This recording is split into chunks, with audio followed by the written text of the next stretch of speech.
Hey everybody, it's Tony here with ARO-Online, and I am in southern Indiana at the Deem Wilderness Area and getting ready to do a day hike. But I don't know if you can hear it, it is raining quite a bit right now. It's just kind of drizzling on the way down. I knew it was supposed to rain today. The forecast changed a little bit and went from supposedly raining ending early to it's gonna rain until sometime in the afternoon, pretty much my entire hike. The benefit is the majority of it I'm kind of on the edge, so I might get in and out of the rain a little bit, but it's just gonna be here, so I'm gonna have to deal with it. So I brought my rain gear. I guess it'll be a good time to test it out and see how long it lasts before it wets out. And you know, it is what it is. I'm just excited to be able to get out and get a hike in. It's like 45 degrees at 8 a.m. in January in Indiana, so you really can't complain about that. So I'm gonna get geared up and get moving, because I've got a lot of distance to cover and it's going to be muddy, but should be a good time. Okay, so you can see how ridiculous this is. It's velcroed on here at the bottom and around the lens, so that hopefully I can with the velcro to let it slide as it autofocuses. I don't know if you can see it's moving around a little bit as I move the camera, so hopefully that'll work. And I got everything else covered except for the antenna the microphone, so we'll see how it goes. I have no clue. It could be the worst thing ever. My mic could end up getting ruined. I don't know, but at least it's one of the cheaper Rode mics.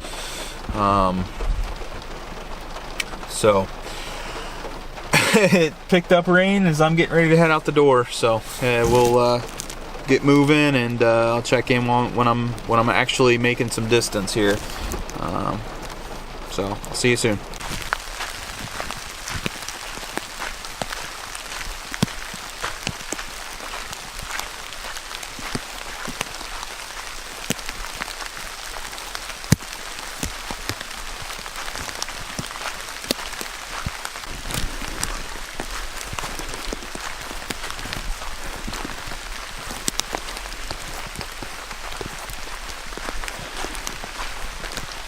So I did make a commitment to getting in at least 10 solo trips this year.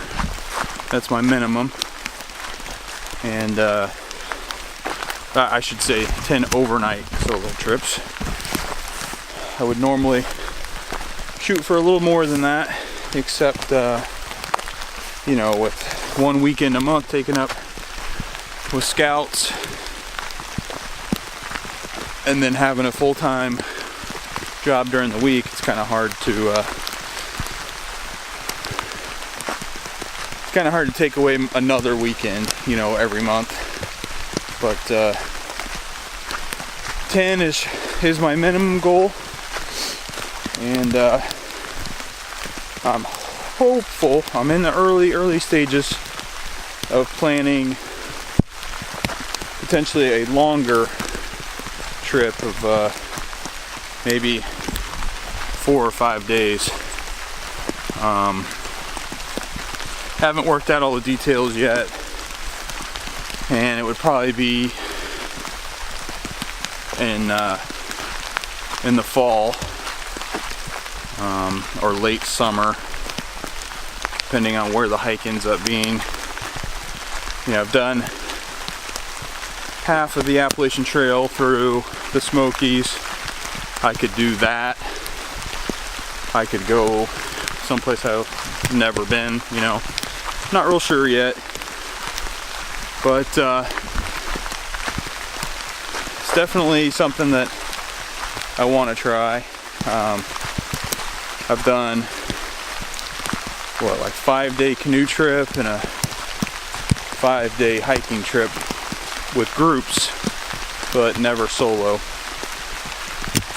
So, picking up a little bit.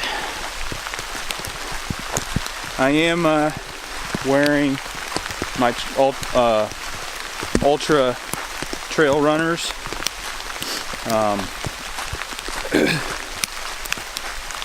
So my feet are already soaked, not even a mile in yet. Do have some wool socks on, so they're not cold, they're just wet.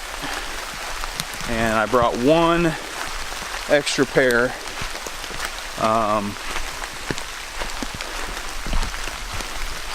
to change into around lunchtime, or if I feel the need.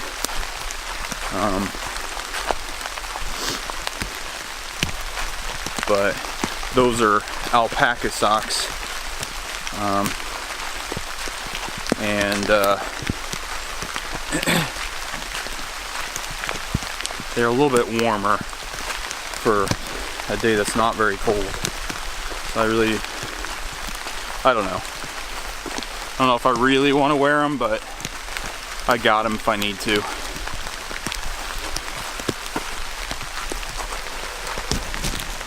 We're basically a month into the new year because I'm out hiking and making this video. So how many of you guys out there do New Year's resolutions? And how do you stick to them if you do? I've made a few resolutions in my life, but never been a big resolution guy.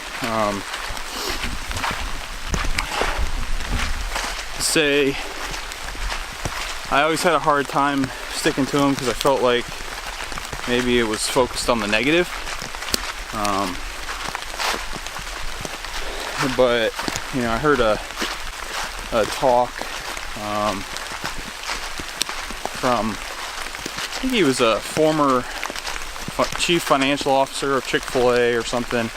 Anyways, heard him give a talk about kind of themes for the year, and not really so much on resolutions, but more on the actual theme of what your year's going to look like. And I like the way that he had it framed. So kind of looked at my life, talked to my family, talked to some of my friends, and kind of came to the conclusion of, my focus for the year needed to be more on self-control.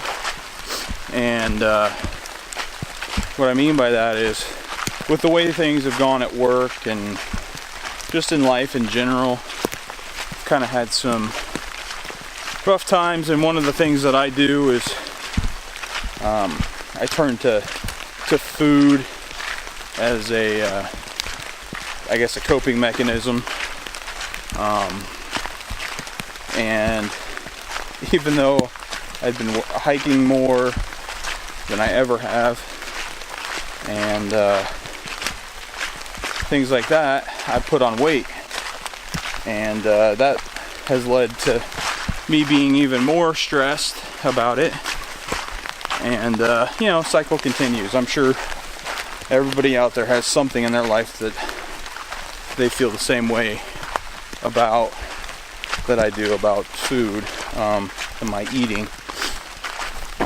So looking at self-control as opposed to kind of the negative side of things, I want to be in better shape so that I can be more able to enjoy my hikes, not as wore out when they're done.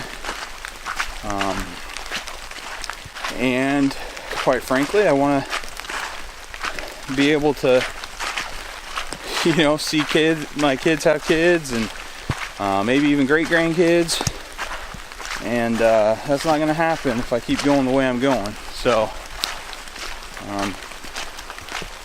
I just want to focus on getting myself in better shape and for the year, not only physically but spiritually, mentally. Just kind of, why do I use food as a crutch or that kind of stuff. So just kind of focusing on more or less how to break the cycle of using food as a crutch. So, you know, so far this year I've been working out 3 times a week. So that's been good. Have not captured the food thing yet, but I did resolve to I did basically tell myself that I wasn't going to eat at fast food restaurants this year. So been okay with that. I've had a couple of hiccups where working late, and you know, sure I didn't have to eat fast food, but if I didn't, I was gonna have to stop and eat and delay my journey home another half hour, 45 minutes, hour, or whatever it is, and I didn't want that either. So, but by and large, been able to stick to that pretty well, so that's good. And you know, I'm just waiting for, man, that rotated, sorry about that. So by and large, I've stuck to not eating at fast food, and been working out pretty regularly, and really I'm just waiting kind of for my body to catch up and start burning off the extra calories. I think that'll come here in the next couple weeks, and I'll start seeing the weight drop off. But we shall see. I will keep you guys, I don't want to make this into like a weight loss channel per se or anything, but I'll keep you guys updated on my progress, in case you're interested. And hey, if I start getting more successful and you think you want to know a little bit more about how I'm succeeding, maybe I'll make some videos on it. But you know, for now, maybe I'll just mention it when I'm out hiking. So, coming down off the ridge right now, and slipping and sliding. I don't know how long I've been hiking. I left my watch in the car because it's a Fitbit and it's not one that's truly waterproof, and wasn't sure how you know, how long I'd be out here, and if my jacket wets out, I didn't want to risk ruining it.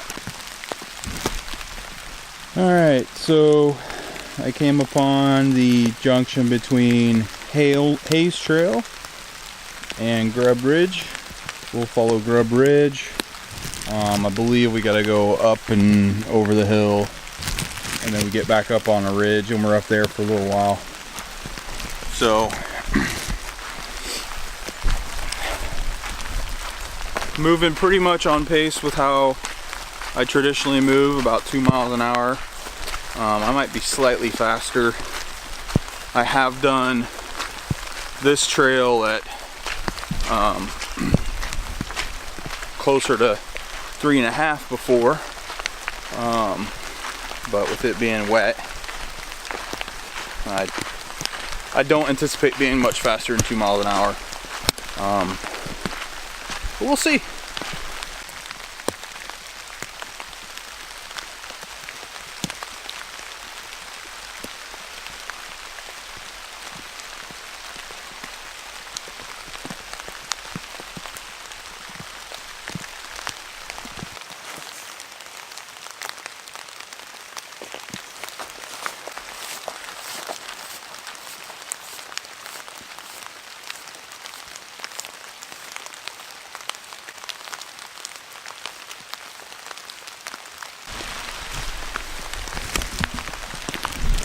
gonna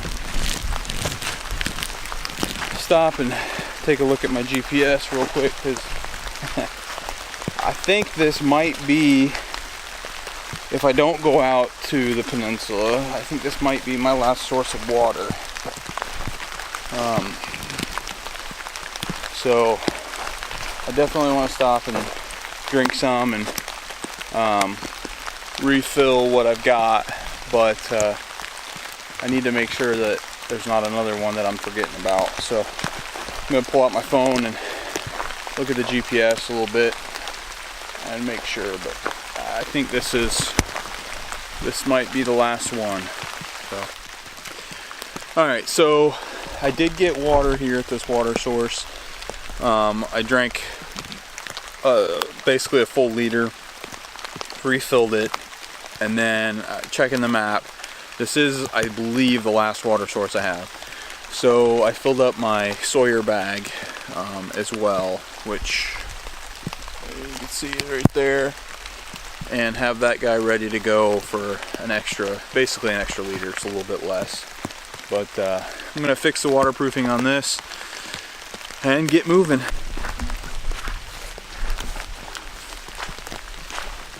Okay, so I was wrong. I'm about a half mile from where I filled up with water, and there's another creek down here. So it does look like you could obviously fill up here. Whoa, slippery.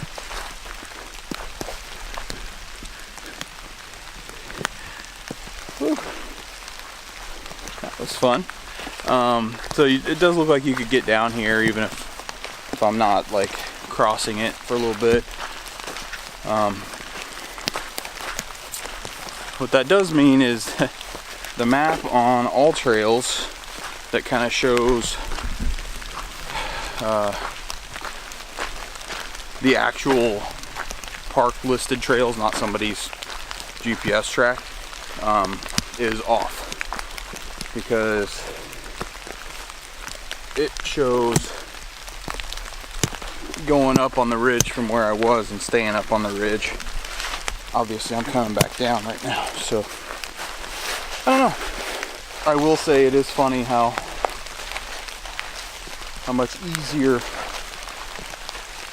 this hike is for me than it was in I guess it's been 2 years when I did this section. 2 years ago I was struggling, but now it's not so bad. Of course, with this rain, the water's up, and my trail's over there. So I think I might try hopping over right there and then coming across. Although I don't really know why I'm super worried about my shoes, my feet.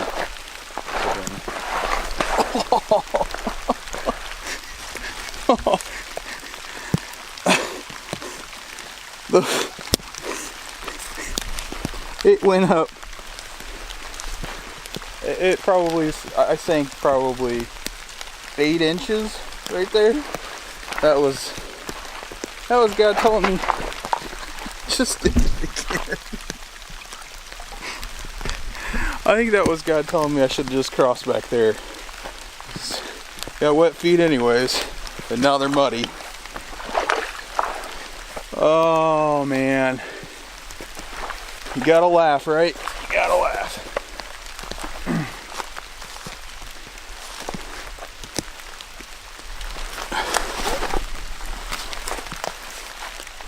Nothing to see here. Nothing to see. Oh, well, I'm certainly glad I have these trail runners on, because if that had been waterproof shoes or boots, it would have come over the top, and I would be sloshing in wet feet for the rest of the time, as opposed to it's gonna splash out here over the next couple hundred feet and my feet will warm back up.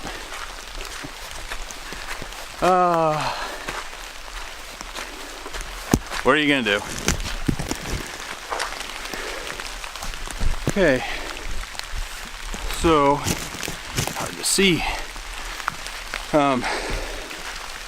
So the climb up on top of this ridge from where you last saw me getting my feet wet was the first one that actually felt like I did a lot of work. Still not very long, but I actually am starting to sweat a little bit. So just kind of taking it a little slow, trying to cool off, because if I start sweating, then there's no point in wearing the rain gear. Up here on top, you get the South Hayes Cemetery, which is from the Hayes family. Take a look at it.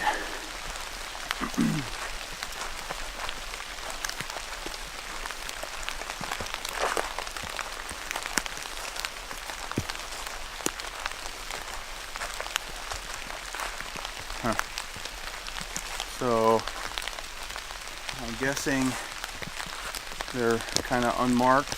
Those are just stones, not official grave sites or anything. And that sign says, "Your memory is our keepsake, with which we'll never part. God has you in his keeping, we have you in our heart." That's pretty cool. Yeah. Amazing place for a cemetery. I mean, you're up on top, kind of looking over the valley, I guess, down below. Pretty cool.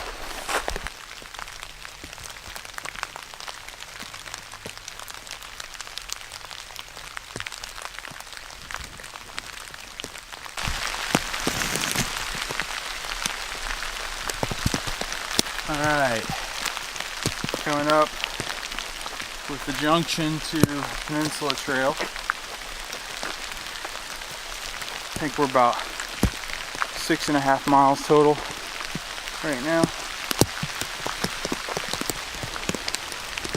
So campsite 13 is right here, this intersection. And the lake is down there. I think it's Lake Monroe. Can't really see it, but it's a sheer drop to get down to it, so there's not really any doing that. But Peninsula Trail, just trail number 211, but we're gonna go this way.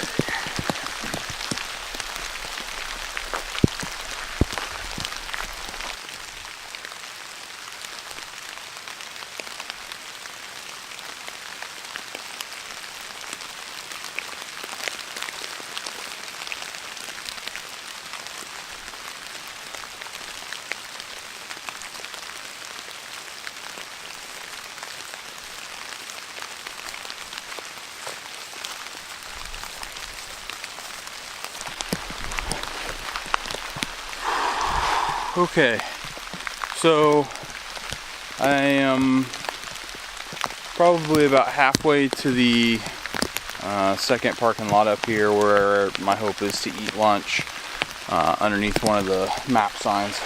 But starting to get a little bit sore.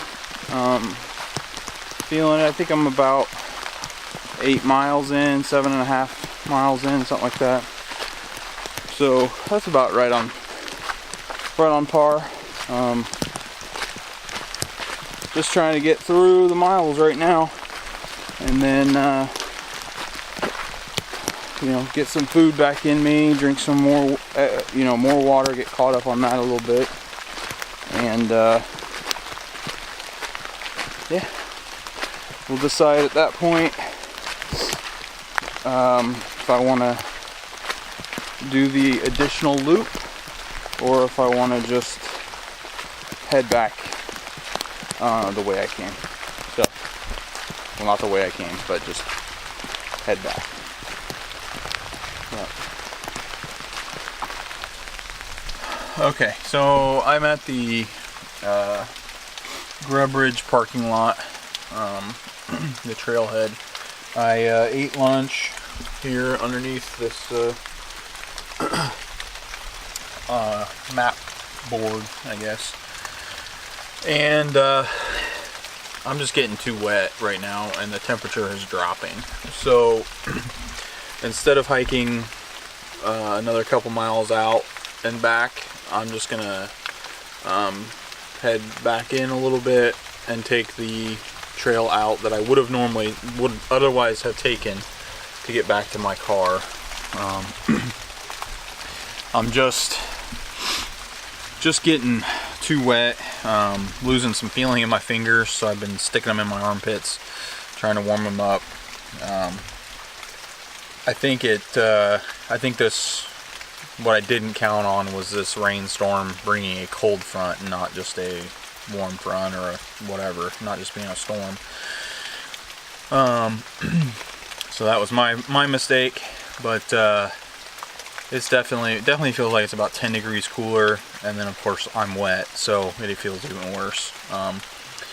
And I just don't want to risk it for a couple more miles of hiking. So I'm gonna get my seat pad.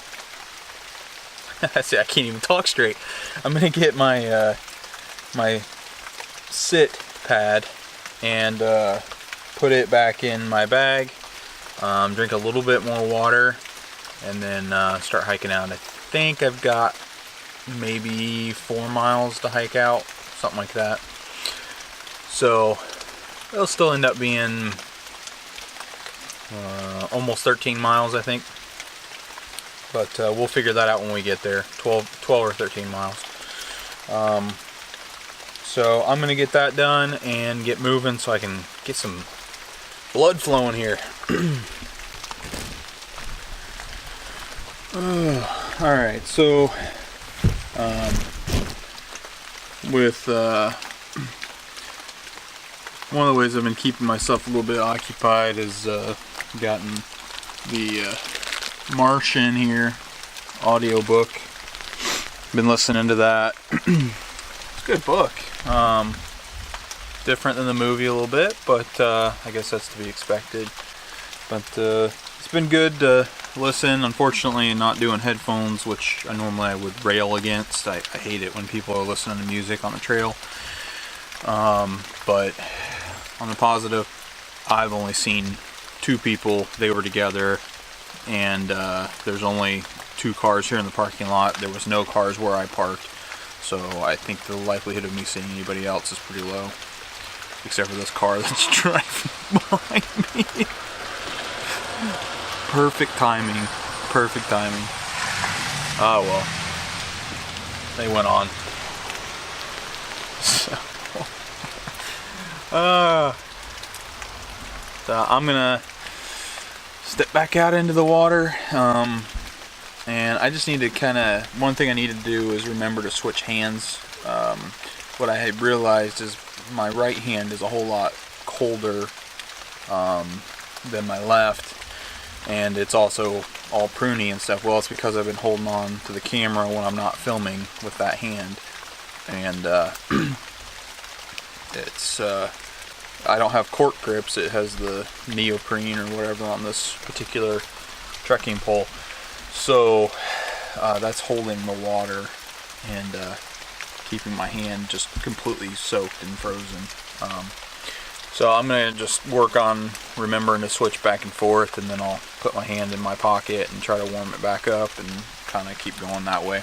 But I'm about 11.5 or 12 miles in right now, so I should be no more than a mile away from the car. And it has finally started letting up a little bit. It's not raining nearly as hard. However, the path has been largely that for quite some time, and kind of stinks. I mean, I will say the power of wool and the power of the shoes being able to get the water out, you know, because they're just mesh. It is amazing how well it keeps my feet warm. Aside from when I'm actually walking through it, I'd say within 20 steps my feet are fine again. So that's kind of nice. But it's been a good hike. I'm feeling better. I think food finally got into my system a little bit and helped me warm up. Hands are still shot, but that'll be alright by the time I get home. So yeah, definitely glad I came out and did this. It's been good. Alright, so in regards to the rain gear, it's just actually probably lower end Columbia on their range of stuff. I think I paid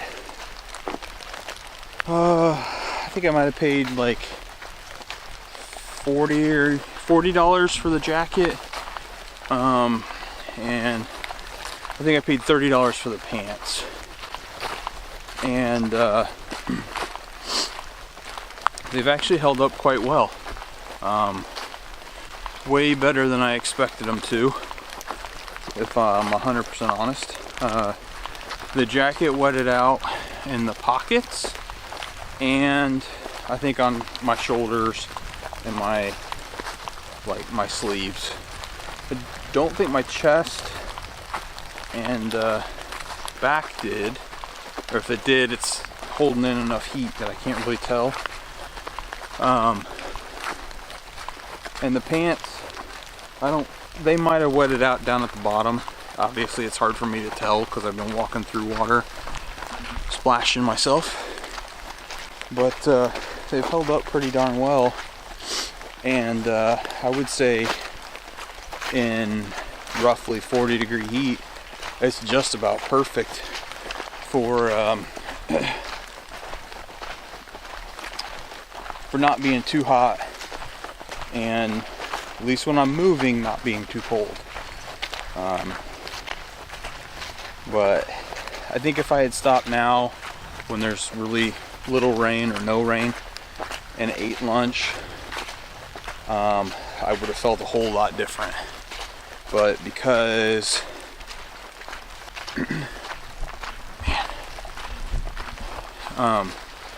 because of it being like the heaviest rain when I stopped, I think it was just as cold as it was going to be, probably, or at least feel as cold as it was going to be. But yeah, I've been pretty impressed with this. I guess it's the Omnitech technology, or I don't know what the actual model of the jacket is, but worked well. This tree is amazing.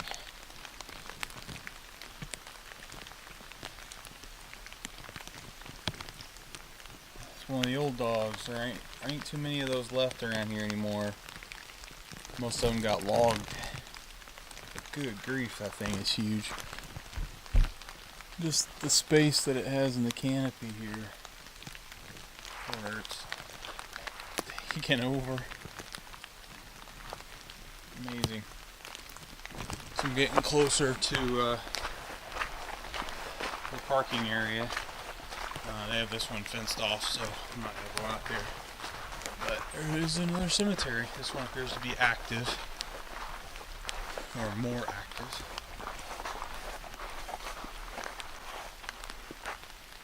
But that's cool.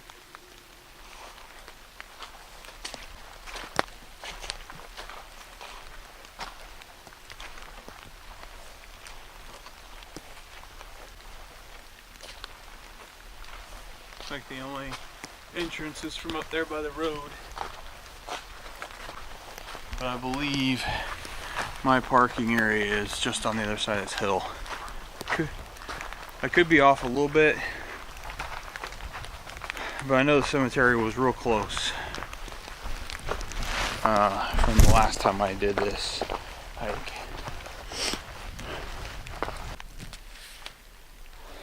These Ultra Superior 2 shoes do not do well on these types of logs. Even railroad ties, I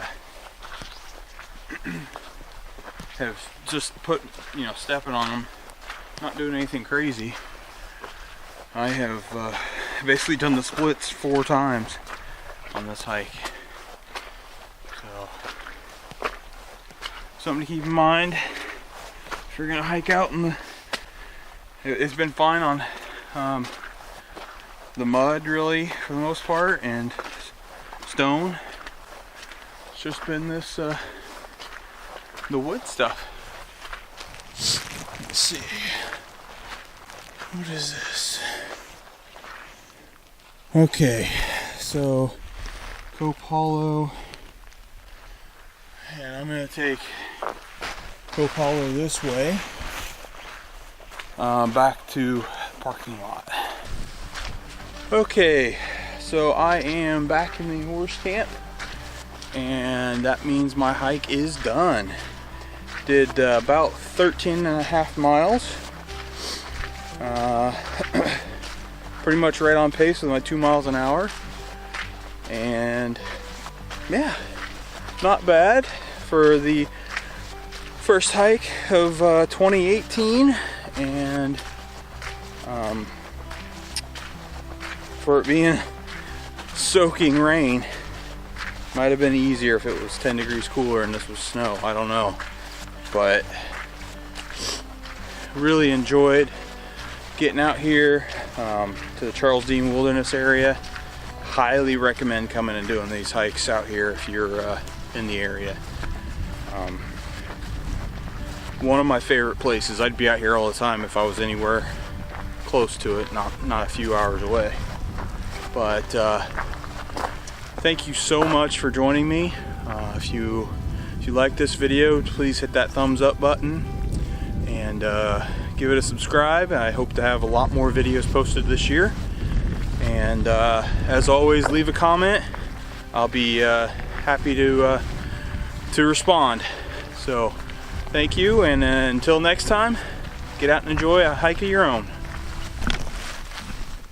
You know, when you've hiked a long way through the water, been soaked the entire time, you get back to your car and you're ready to get in, change to some clean socks and shoes, but that's just disappointing. Literally stepped off the road and just straight in, man. Awesome. Hey, it happened on the trail. Happened on the trail several times, but who cares? You're gonna step in a big old puddle of water in 10 seconds and it'll be clean. Here, I'm done wearing them. Oh well. You gotta laugh, right?